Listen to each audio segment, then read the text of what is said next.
Hello YouTube మిత్రులారా, మీరందరూ ఎలా ఉన్నారు? మీరందరూ బాగున్నారని అనుకుంటున్నాను. నేను కూడా చాలా అంటే చాలా బాగున్నాను.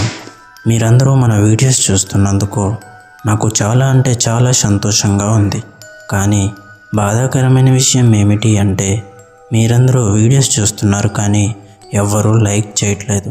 దయచేసి ఈ వీడియోకు ఒక లైక్ చేసి మీ అభిప్రాయాన్ని కామెంట్ల ద్వారా తెలియచేయండి. ఇప్పుడు మనం వినబోయే యక్షిణి కథలో ఇది 3వ భాగం. ఈ వీడియో చూసిన తర్వాత మొదటి భాగాన్ని అలాగే 2వ భాగాన్ని తప్పకుండా చూడండి. అప్పుడు మీకు మరింత బాగా అర్థమవుతుంది. ఇక ఏమాత్రం ఆలస్యం లేకుండా వెళ్ళిపోదాం మన ఇవాల్టి దెయ్యాల కొంపలోనికి. గ్రామం మీద నల్లని మబ్బులు కమ్ముకొని గాలి అల్లకల్లోలమై గర్జిస్తున్న వేళ అఘోరి అడుగుపెట్టాడు. అతని కళ్ళల్లో నిప్పుల్లా రగిలే జ్వాల. శరీరమంతా విభూతి పోసుకొని నోట జపమాల మంత్రాలు వినిపించాయి. అతన్ని చూసిన గ్రామస్తులు కాస్త ఊపిరి పీల్చుకున్నారు. ఇప్పుడైనా మమ్మల్ని రక్షిస్తాడు అనే ఆశ గుండెల్లో మెరిసింది. చంద్రముఖి తన డెవిల్ రూపంలో అఘోరిని చూసి గర్జించింది. ఎవ్వరూ నన్ను ఆపలేరు. 5000 ఏళ్ల నిద్ర నుంచి లేచిన నన్ను ఇప్పుడు ఎవ్వరిని విడిచిపెట్టను అని ఆమె స్వరం పీడుగులా మారింది. అఘోరి ప్రశాంతంగా త్రిశూలం నేలపై గుద్దాడు. ఆ శబ్దం విన్న క్షణంలోనే చుట్టూ గాలి కుదేలైంది.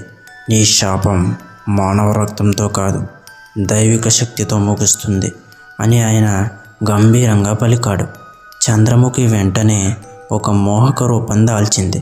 ఆమె మళ్ళీ యువసుందరిగా మారి అఘోరి దగ్గరికి వచ్చి చిరునవ్వు నవ్వింది.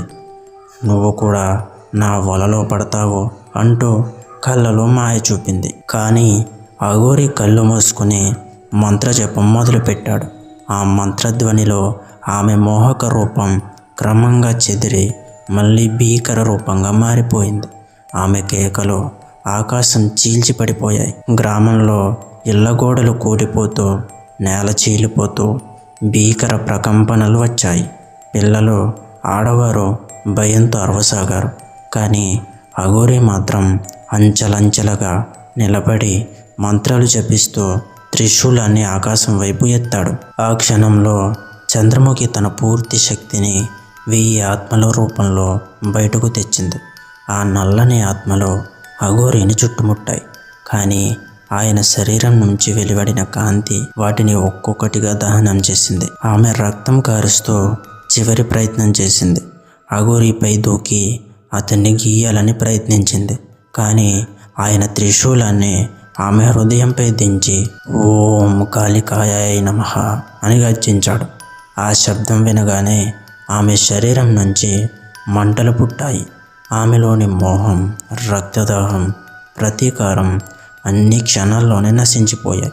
ఆమె కేకలతో ఆకాశం దద్దరిల్లింది. అఘోరి వెంటనే ఒక రహస్య పెట్టె తీసుకుని దానిని విప్పి మంత్రాలతో కప్పాడు. ఆ పెట్టె కాంతివంతమై చంద్రముఖి ఆత్మను మళ్ళీ దానిలో బంధించసాగింది. ఆమె తీవ్రంగా పోరాడిన చివరికి బంధింపబడి పెట్టె లోపల నిశ్శబ్దమైపోయింది. గ్రామం మొత్తం ప్రశాంతమైంది. గాలి మళ్ళీ సువాసనతో నిండింది. పిల్లలు ఏడుపు ఆపి ఒకరినొకరు కౌగిలించుకున్నారు. వృద్ధులు దేవునికి నమస్కరించారు. అఘోరి మాత్రం చిరునవ్వు లేకుండా గ్రామస్తుల వైపు తిరిగి ఈ పెట్టెను మళ్ళీ ఎవ్వరూ తాకరాదు. ఇది 5000 ఏళ్ల శాపం. మీరు దీన్ని లోతైన గుహలో పూడ్చిపెట్టి రక్షించాలి అని హెచ్చరించాడు. గ్రామస్తులు ఆయన చెప్పినట్లు పెట్టెను గుహలో పూడ్చిపెట్టారు. కానీ వారి మనస్సులో ఒక భయం మాత్రం ఇంకా మిగిలింది. ఎప్పుడో ఒకరోజు మళ్ళీ పెట్టె తెరవబడుతుందేమో అనే సందేహం. అఘోరి నిశ్శబ్దంగా ఉత్తర దిశగా వెళ్ళిపోయాడు.